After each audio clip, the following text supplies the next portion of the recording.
President Bush is right to be concerned about Saddam Hussein's relentless pursuit of weapons of mass destruction and the possibility that he may use them or share them with terrorists.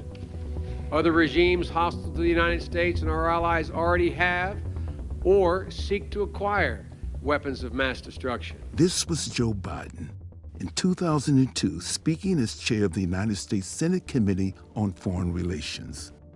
A few months later, when the Senate was debating whether to give President George W. Bush the authority to start a war with Iraq, Biden argued strongly in favor of granting this authority. The objective is to compel Iraq to destroy its illegal weapons of mass destruction and its programs to develop and produce missiles and more of those weapons. Saddam is dangerous. The world would be a better place without him. But the reason he poses a growing danger to the United States and its allies is that he possesses chemical and biological weapons and is seeking nuclear weapons. And unlike my colleague from West Virginia and Maryland, I do not believe this is a rush to war. I believe it's a march to peace and security. I believe that failure to overwhelmingly support this resolution is likely to enhance the prospects that war will occur. Joe Biden did so much more than vote for the war. He was the chair of the powerful Senate Committee on Foreign Relations, and he really used his control over that committee to make sure that a majority of the U.S. Senate voted to authorize the war. And that's a very serious thing. It's questionable whether the authorization to start the war could have even passed Congress without all that Biden did to get it approved. So he really did play a major role in bringing us into the Iraq War, a terrible, terrible war. And this was much more responsibility.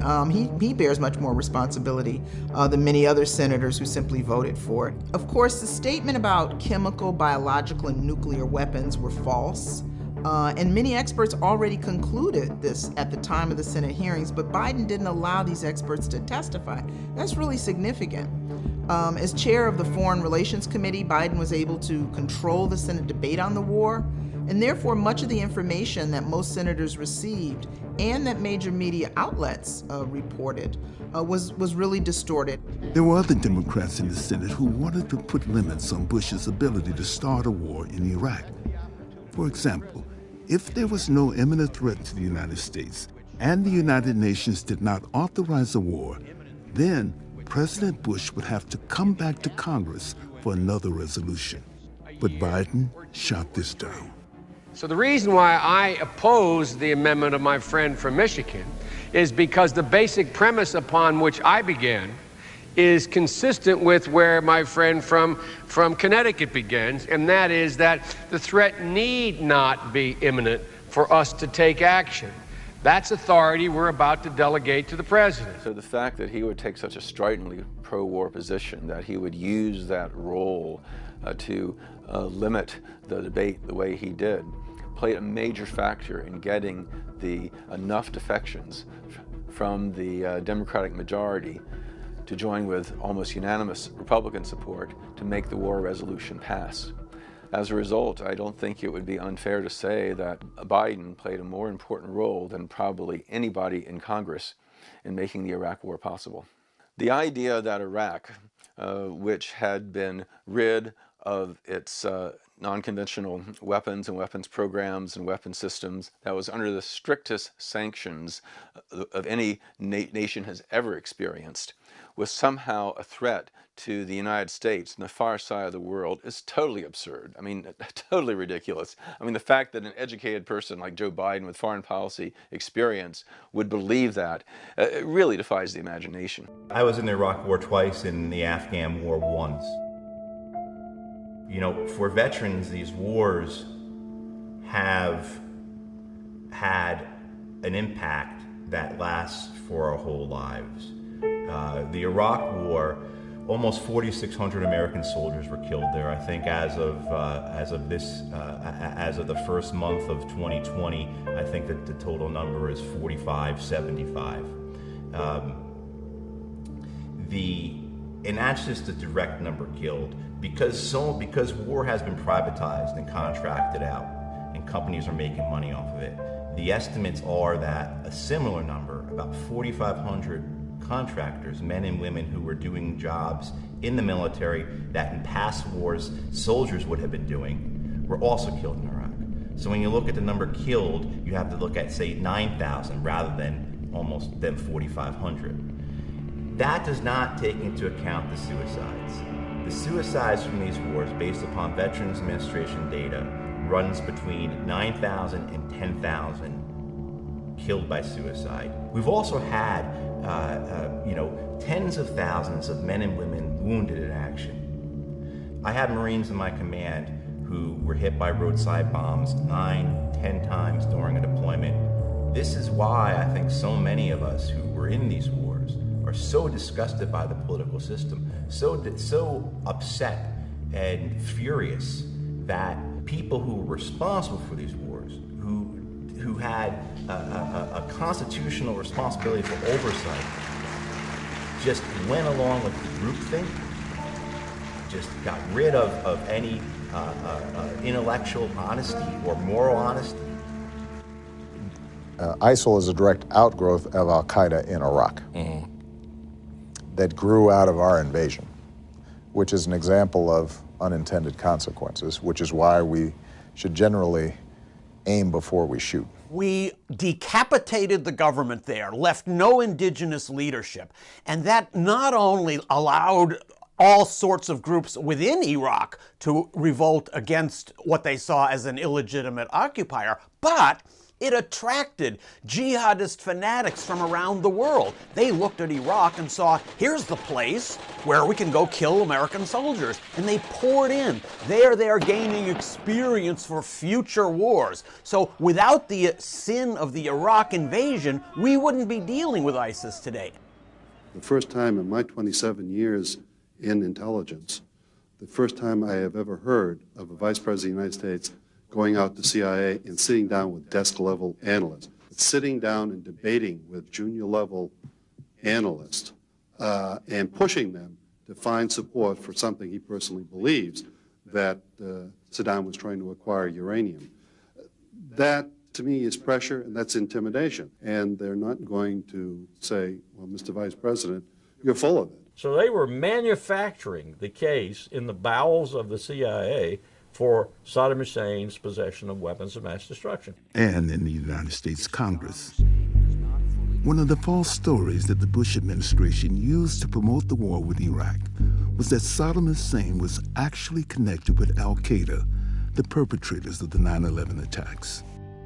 Oh, the reason I keep insisting that there was a relationship between Iraq and Saddam and Al-Qaeda, because there was a relationship between Iraq and Al-Qaeda. Al-Qaeda was included in the resolution that Biden pushed through the Senate, which gave Bush the authority to go to war.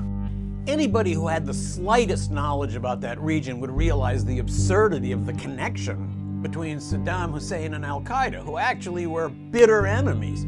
I was in Iraq when Saddam Hussein was in power. Saddam did not tolerate any form of religious extremism. If you were sitting in a cafe and you said to the person next to you, our government really isn't religious enough, we should have more piety from our leaders and in our policies, you'd probably be arrested within an hour.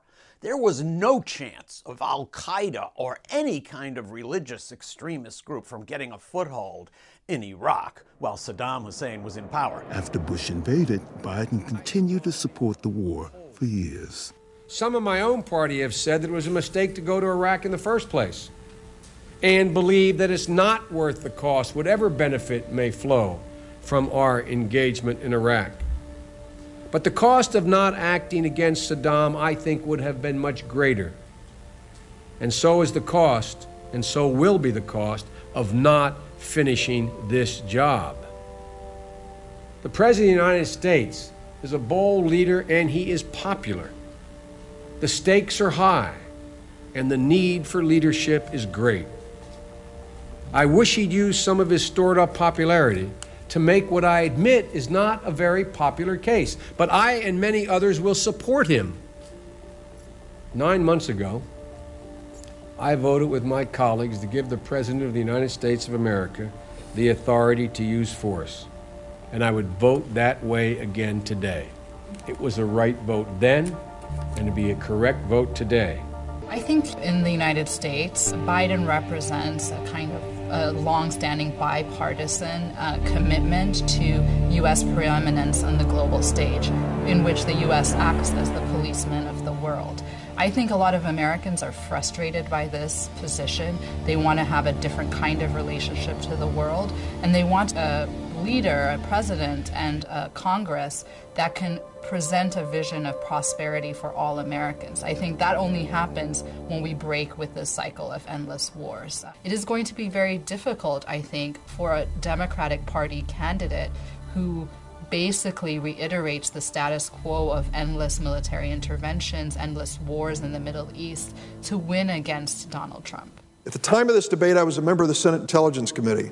And I would read the headlines in the paper in the morning, and I'd watch the television newscast, and I'd shake my head. Because you see, just a few hundred feet away from here, in a closed room, carefully guarded, the Intelligence Committee was meeting on a daily basis for top-secret briefings about the information we were receiving, and the information we had in the Intelligence Committee was not the same information being given to the American people. I couldn't believe it. Facing clear evidence of peril, we cannot wait for the final proof, the smoking gun that could come in the form of a mushroom cloud. So what happened? We invaded, turned loose, hundreds, if not thousands of people scouring Iraq for these weapons of mass destruction, never found one of them. Looked for nuclear weapons, no evidence whatsoever. Went into our intelligence files and said, okay, Saddam Hussein and Al-Qaeda, let's get this linkage put together once and for all. No evidence at all of a linkage. The American people were deceived into this war. At this hour, American and coalition forces are in the early stages of military operations to disarm Iraq, to free its people, and to defend the world from grave danger.